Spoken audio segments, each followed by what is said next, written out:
Hi, Tony here from Big Ears Audio. I'm here with Christina Canters for another episode of Love What You Do What You Love. Now, Christina's a public speaker, educator, blogger, podcast host, CEO of Podcast Services Australia, and you also run your own podcast as well, don't you? The C Method. Yes. Now, Christina's here because she loves what she does, and we met a few weeks ago, and I really love your story. Now, I know also I've seen you do a lot of public speaking. You do a lot of keynotes, don't you? Yes. But you've not always done. You've not like you seem really, every time I see you, and this is a thing that's attracted me to sort of to speak to you, is that you seem very natural. You seem like you've done this for. It was like you've done it for ages. But it's not. It hasn't always been like that, has it? Well, how did you get to do what you're doing now? And because I find it really inspirational, because you're giving so much back. But it just seems natural to you. So how did you get to where you Sure. We'll get to that natural bit a Okay. bit later, Cool. shall we? Because I have people say that to me. They say, oh, you're such a natural on stage. Okay, cool. And I say, okay.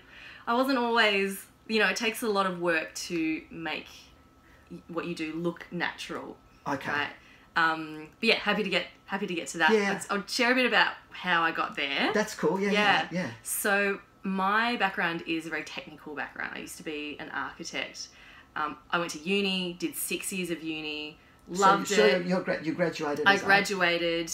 I got a job straight out of uni at a large corporate architecture firm, and I was so determined. I've always been very ambitious and I was like, I'm gonna work my way up. I'm gonna become, like director of this big architecture firm, and that was my goal.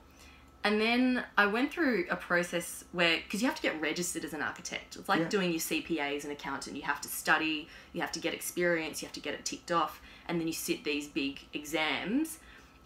So that it consumes your life for like a year while you study. And as I was going through that process, I learned what it was actually like to practice as an architect. Okay. As in like running your own firm. And as I was learning what it was like, I realised, oh my God, I don't think I can do this. I don't think I'm cut out for this. Okay. And how did you feel at that time? You've just gone. Okay, let's be mindful here. You just started 6 years. Yes. You had this drive to. I did. And then all of a sudden you had that moment. Well, this isn't me. Yes. So how did you feel? There were a few different triggers that prompted this whole transition. That was one trigger. Where I realised I don't want to do architecture anymore.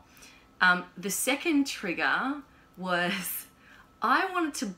Okay, so in the architecture industry, it shuts down over Christmas. Yeah. So we were forced to take 3 weeks, say, of leave at the end of the year. That's like a lot of professions. Corporates. Yeah. And I remember thinking, well, if you're going to force me to take leave, I'm going to go somewhere really cool. I'm going to go to New York. So I went and looked at flights to New York, and they were $3,000. They were ridiculous because it was peak season. And I remember getting really, really frustrated because I was like, why is someone else telling me when I can take a holiday? Yeah. That's not fair. Yeah. How come I am forced to take a holiday over the most expensive and busiest time of the year? And I got really frustrated with this whole working for someone else who's dictating what you do with your life. So there was that. And then the third trigger was I read a book called The 4-Hour Work Week. Okay. Which has been very influential and inspirational for a lot of people. A lot. And I read that book and it got me... I remember when I picked it up, because a friend recommended it to me, and I remember reading the blurb and going, oh, I like my job. Why would I quit? I don't want to leave the 9 to 5. One chapter in, I was like, I hate my job. I'm out. I'm done. So all of that in combination just made me go, you know what? Okay. I don't want to do this anymore. So this was midway through studying for my exams. I kept on studying. Yeah. I was like, I'm a finisher. I see things through. So I was like, I'm going to finish this through. Yeah. But while I do this, I'm going to start plotting my exit. Okay. And what exit was that? How did you? What do you? Do you want to hear my original plan? Yeah. Why not? So my original plan, I was in this exploration phase. After reading 4-Hour Work Week, I thought, I'm going to create an ebook around a topic that I'm interested in, sell it online, make millions of dollars, and then go lie on the beach in Thailand and then decide what I'm going to do with my life. That was the plan. Okay.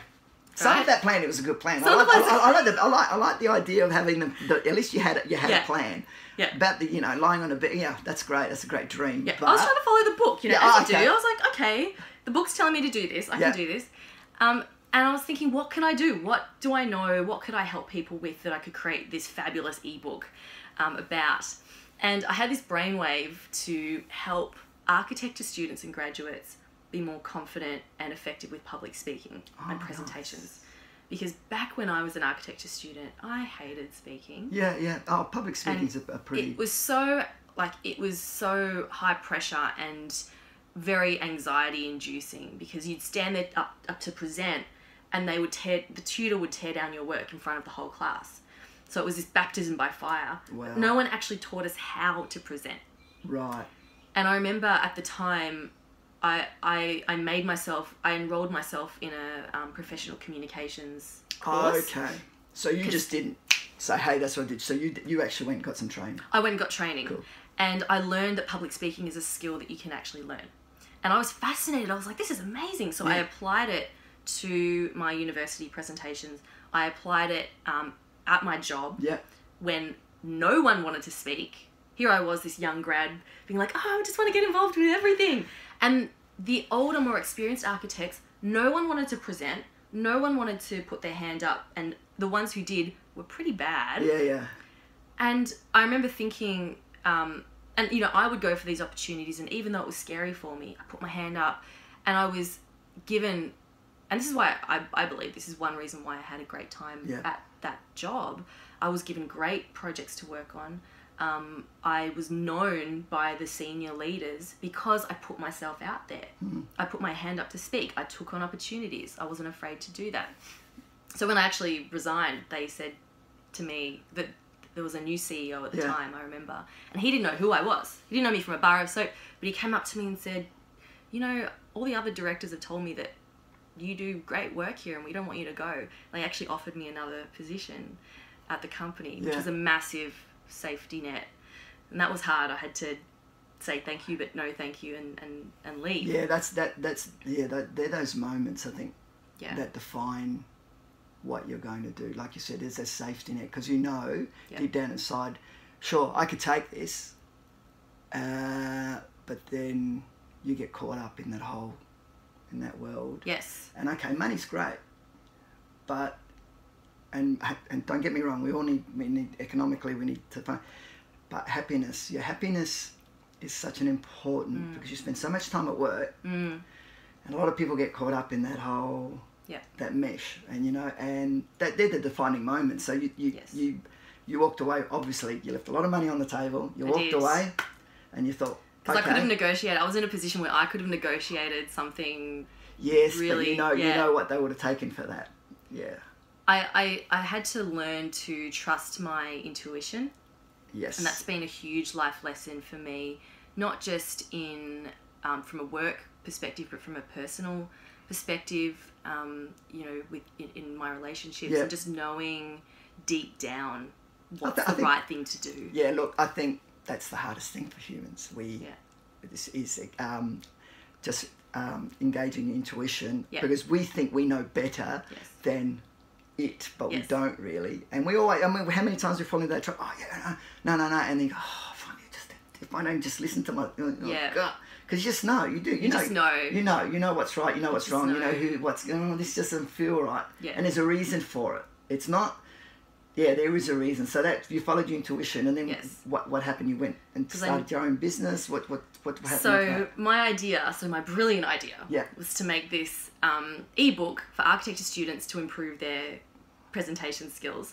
And then as I started to think this idea through, I thought, they probably won't want to read, but you know what they would do? Listen to a podcast. There we go. So, and I didn't know how to podcast. Podcasts were so new at the time, especially in Australia. But I enrolled myself in a podcasting course. Yep.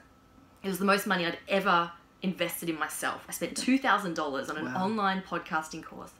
And I learned how to podcast. And I launched my very first podcast, which was called Presentation Skills for Design Students. Okay. And how did that go? Really, really niche. Yeah. Really specific.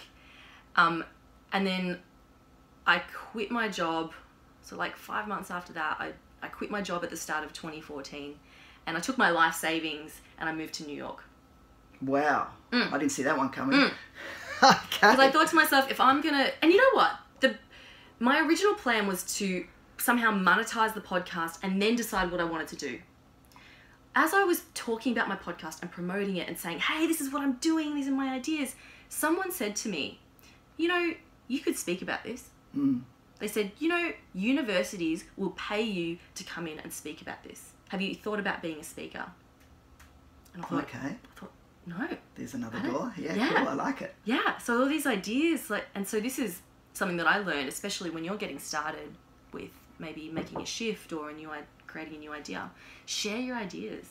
Yeah. Tell people what you want to do or what you're thinking of doing, because then people will, if you have enough passion and energy and enthusiasm for it, other people will get on board and go, hey, you know, why don't you speak to this person, or you could do this. Have you thought about this? That's right. I'm a big believer that, you know, if you really love it and you're into it, there'll be other people that are into it. But you have to be you have to be honest about it. Yeah.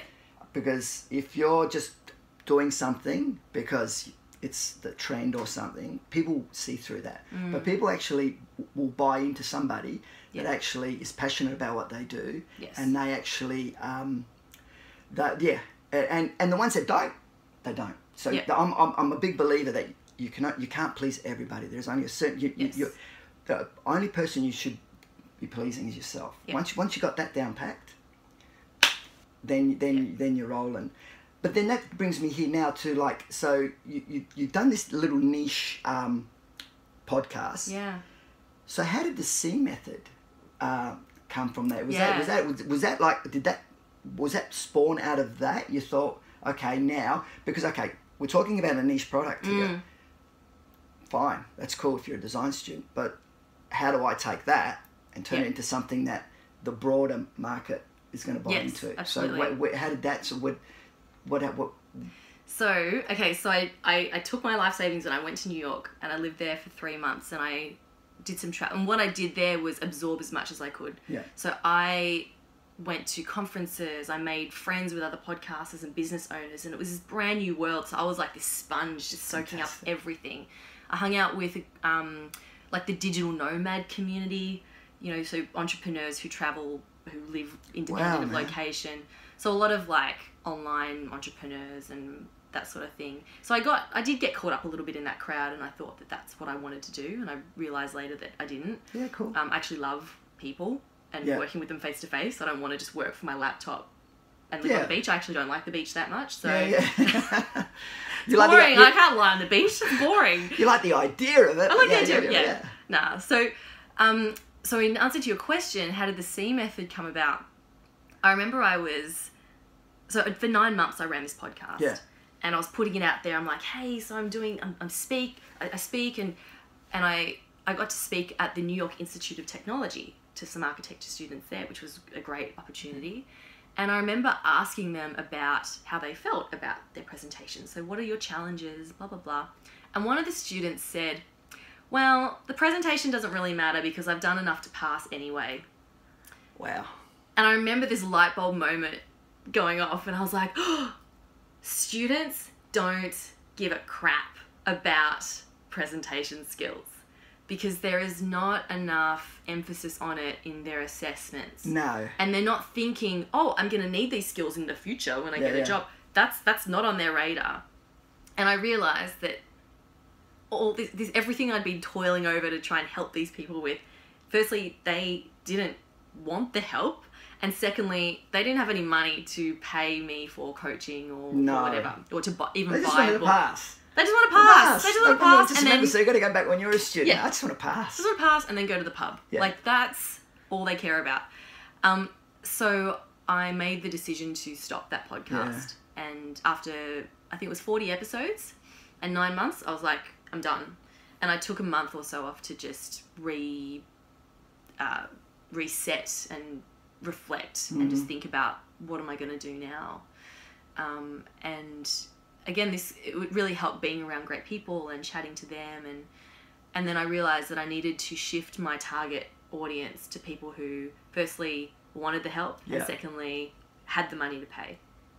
So that's where I came up with the idea of, well, why don't, instead of being so focused on architecture professionals, why don't I expand it and make it to any professional? Sure. You know, someone who's been working for maybe 5 to 10 years minimum, who wants to get to the next level, but they know that their inability to speak effectively or communicate within their team, they know that that's holding them back. Sure. So they're actively looking for help in this area.